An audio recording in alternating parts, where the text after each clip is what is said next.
Datuk, Ya. kenapa UMNO dengan PAS perlu berdamai? Bukankah kedua-dua parti ini sudah lama bermusuh? Betul, UMNO dan PAS sudah melalui sejarah yang panjang. Ada masa kita bekerjasama dan ada masa kita bertembung. Malah pernah berlaku perpecahan yang sangat dahsyat.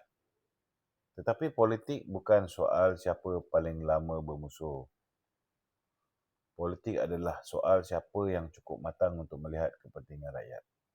Saya tak kata UMNO perlu meninggalkan prinsipnya. Saya juga tak kata PAS perlu meninggalkan prinsip dia. Tetapi kalau dua parti Melayu terbesar asyik bertelaga sesama sendiri, siapa yang mendapat manfaat? Tak ada siapa. Sementara UMNO dan PAS bergaduh, isu ekonomi tak selesai. Kos sara hidup tak selesai. Anak muda perlukan pekerjaan. Negara perlukan pelaburan. Dunia pula semakin tak menentu. Kita juga kena faham bahawa UMNO kena ikut realiti politik hari ini. Kalau ikut realiti politik hari ini, kita kena sedar bahawa rakyat Malaysia ni banyak yang emosional. Kita kena realise buat masa sekarang ni, pengundi kita ni bukan semuanya matang. Banyak yang mengundi kerana emosi. Banyak yang mengundi kerana perkauman. Banyak yang mengundi kerana sentimen. Dan rakyat Malaysia juga mudah terpedaya dengan pelbagai bentuk dakyah, fitnah, maki hamun dan sebagainya. Jadi, kalau ikut realiti hari ini, UMNO tak ada banyak pilihan. Kita bertanding di kawasan Melayu. Jadi, kalau kita tak boleh menggamit pengundi Melayu, tak boleh dapat sokongan masyarakat Melayu, kita tak boleh menang pilihan raya. Bolehlah menang sikit tapi tak banyak. Dan dalam politik, kalau kita nak pastikan kedudukan agama Islam terjaga, kedudukan hak istimewa Melayu terjaga, kedudukan raja-raja Melayu terjaga, kedudukan bahasa Melayu terjaga, kita mesti ada kuasa politik. Jadi itu sebabnya sekarang ni bagi saya, UMNO memang tidak ada pilihan. Suka tak suka, dia kena bekerjasama dengan PAS. Parti lain tu kita tak berapa bimbang. Sebab parti lain tidak ada pengaruh. Kurang pengaruh dia. Tetapi pengaruh PAS cukup besar. Kita lihat di pilihan raya di Johor, pilihan raya di Negeri Sembilan. Saya berani kata bahawa gandingan BN dan dengan PAS lah sebenarnya. Termasuk dengan segelintir rakan komponen dalam Perikatan Nasional telah berjaya menarik lebih kurang 80% pengundi Melayu. Dan ini sangat penting. Cuma ialah nampak di Melaka ni macam-macam perintangan dan halangan. Saya harap dapat diselesaikan segera. Kalau boleh jangan bergaduh lah. Kalau benda yang baik boleh diteruskan, teruskan. Lepas pilihan raya nak bergabung dengan siapa itu belakang kita. Tetapi buat masa sekarang ni dengan sentimen kedudukan rakyat yang mengundi berdasarkan kaum, yang mengundi berdasarkan sentimen, isu politik, isu semasa, yang mengundi berdasarkan persepsi dan terlalu mudah terpedaya dengan benda-benda yang macam ni, buat masa ni kerjasama dengan PAS ni banyak membantu daripada merugikan. Tapi bukankah terlalu banyak tuduhan dan luka lama di antara UMNO dengan PAS untuk berdamai? Dia macam ni lah. Sekarang ni kita anggap kita dengan PAS ni macam marriage of convenience. Kita bekerjasama untuk kepentingan bersama. Kita anggap kita bekerjasama ni untuk situasi menang-menang. Win-win situation. Untung untuk UMNO, untung untuk PAS. Jadi selagi perbincangan itu menguntungkan kedua belah pihak, kita teruskan. Tak ada masalah. Tetapi jangan kita bermusuhan dengan pihak lain. Dengan PH dan sebagainya. Sebab kita masih lagi rakan kongsi di peringkat federal. Dan tak mustahil, saya yakin Pilihan raya umum ni tak mudah untuk kita menang secara bersendirian. So akhirnya lepas pilihan raya, sama ada pilihan raya negeri atau pilihan raya umum, last kali kita kena bincang balik. Kena duduk semeja balik. Dan tak mustahil, kita mungkin akan bersatu balik selepas pilihan raya. Orang tanya dengan saya, adakah kita perlu bersama dengan PAS ni sampai pilihan raya umum yang ke-16? Kalau tanya realiti politik, saya ikut logik. Memang kalau BN nak menang banyak undi, dia nak menang banyak kursi, dia memang kena bersama dengan PAS. Lepas pilihan raya, kita panggil semua. Siapa yang menang kursi terbanyak, dia panggil semua. Kita buat national reconciliation. Panggil semua. Tak kira lah PH ke, Perikatan Nasional ke, apa ke, bersatu balik. Kan? Kita fikir tentang bina negara. Sebelum pilihan raya, kita fikir apa formula yang boleh memenangkan kita banyak kursi. Kan? Lepas pilihan raya, kita fikir macam mana nak takbir negara. So, itu sebab bila kita menyerang, jangan menyerang habis-habisan. Kita kena beringat bahawa dalam politik sekarang ni, musuh boleh jadi kawan, kawan boleh jadi musuh. Anything can happen. Dia macam ni, Zack. Orang yang matang ialah orang yang tahu bila pergaduhan itu sudah tidak membawa manfaat. Kalau setiap pilihan raya kita ulang dosa-dosa yang orang buat pada kita di masa lalu, sampai bila pun kita tidak akan bergerak ke hadapan. Kita boleh berbeza ideologi, kita boleh berbeza pendekatan, tetapi jangan sampai perbezaan itu merosakkan negara. Apa asas paling munasabah bagi UMNO dengan PAS untuk mencari titik temu? Titik temu ni, dia mesti bermula dengan perkara yang lebih besar daripada parti. Pertama, kestabilan negara. Kedua, kepentingan ekonomi rakyat. Ketiga, kedudukan Islam dan institusi Raja-Raja Melayu, kepentingan orang Melayu, bahasa Melayu. Ini kena faham semua. Dan dalam masa yang sama, hak semua rakyat Malaysia juga mesti terus dihormati. Bukan hanya hak orang Melayu. Jadi, kita jangan bina perdamaian atas sentimen yang kosong. Kita kena bina atas prinsip dan kepentingan nasional. Kalau ada isu yang UMNO dan PAS boleh sepakati, maka bekerjasamalah. Kalau ada isu yang tak boleh disepakati, berbahaslah secara matang.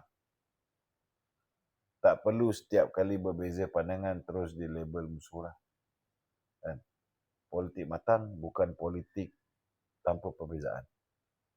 Politik matang ialah politik yang tahu macam mana cara nak menguruskan perbezaan. Ini penting. Bagaimana pula hubungan UMNO dengan Pakatan Harapan? Ia adalah lebih kompleks. Memang kompleks. UMNO dan PH pernah berada di dua sisi yang sangat bertentangan. Tetapi sejarah politik Malaysia sendiri sudah membuktikan bahawa keadaan boleh berubah. Hari ini kita berada dalam satu kerajaan bersama. Jadi kita perlu jujur. Kalau kita sudah boleh duduk semeja kerana kepentingan negara, janganlah setiap hari kita masih berpolitik seolah-olah kita sedang berada di medan pilihan raya. Kerajaan perlu bekerja. Rakyat tak kisah sangat siapa paling kuat menjerit dalam parlimen. Rakyat cuma mahu tahu harga barang terkawal ataupun tidak. Pekerjaan bertambah ataupun tidak. Ekonomi berkembang ataupun menguncuk. Pelaburan masuk ataupun tidak. Anak mereka mempunyai masa depan ataupun tidak. Itulah ukuran sebenar. Apakah perkara yang boleh menjadi jambatan di antara UMNO dengan PH? Kita jangan cuba jadikan UMNO dan PH parti yang sama. Itu mustahil. Jambatan bukan bermaksud kita menghapuskan identiti masing-masing. Masing-masing ada identiti dia tersendiri. Jambatan bermaksud kita cari kawasan yang boleh kita bekerjasama. Contohnya ekonomi, pendidikan, pekerjaan, keselamatan, pembangunan luar bandar, reformasi institusi, dan daya saing Malaysia. Kita boleh berbeza dalam banyak perkara, tetapi apabila melibatkan isu kepentingan negara, kita mesti boleh duduk dan berbincang. Dan saya mahu tekankan satu perkara, perdamaian politik bukan pengkhianatan kepada prinsip. Kalau kita bekerjasama untuk memastikan negara stabil dan rakyat mendapat manfaat, itu bukan pengkhianatan. Itu namanya politik yang bertanggungjawab. Dia macam ni lah. Realiti politik semasa memerlukan kita bekerjasama dengan PAS untuk memenangi lebih banyak kerusi. Dan bagi saya, sebagai sebuah parti politik, kita tak perlu rasa apologetik. Parti mana pun mengharapkan supaya mereka akan menang banyak kursi. Sebab bila kita ada banyak kursi, kita punya bargaining power lebih baik dalam membentuk kerajaan. Dan kita punya peluang untuk menjadi dominan atau mempunyai peranan yang lebih penting akan lebih terjamin. Jadi kita tengoklah formula mana yang boleh membantu kita menang lebih banyak kursi. Macam saya perkatakan tadi, buat masa ni, kerjasama dengan PAS ini memang ternyata boleh mendatangkan hasil yang lebih baik berbanding dengan kerjasama dengan parti lain. Kenapa jadi begini? Dia panjang cerita. Kita pun dah tegur banyak kali. Jangan sentuh tentang hak istimewa Melayu. Jangan sentuh tentang soal Islam. Jangan buat orang Islam dan orang Melayu kecil hati. Tapi kadang-kadang kawan-kawan kita ni degil. So apa pilihan yang kita ada? Kita tak ada pilihan. Maka buat masa sekarang ni, di Johor tu memang terpaksa kita buat bertanding solo. Alhamdulillah dapat sokongan bantuan daripada PAS. Walaupun kita tak peruntukkan sebarang kursi untuk mereka, mereka bantu kita. Di Negeri Sembilan, Alhamdulillah, ada kerjasama persefahaman. Kita bertanding 25 kursi, mereka bertanding 11 kursi. Alhamdulillah, kita berjaya membentuk kerajaan negeri. So, saya harap di Melaka ni, kalau misalnya UMNO nak bertanding semua kursi, 21 kursi yang dia dah menang, PAS pun nak juga bertanding di kawasan Melayu kan. So saya harap adalah bertolak ansur. Bukankah ini kehendak teman-teman daripada Melaka juga yang nak bersama dengan PAS ni?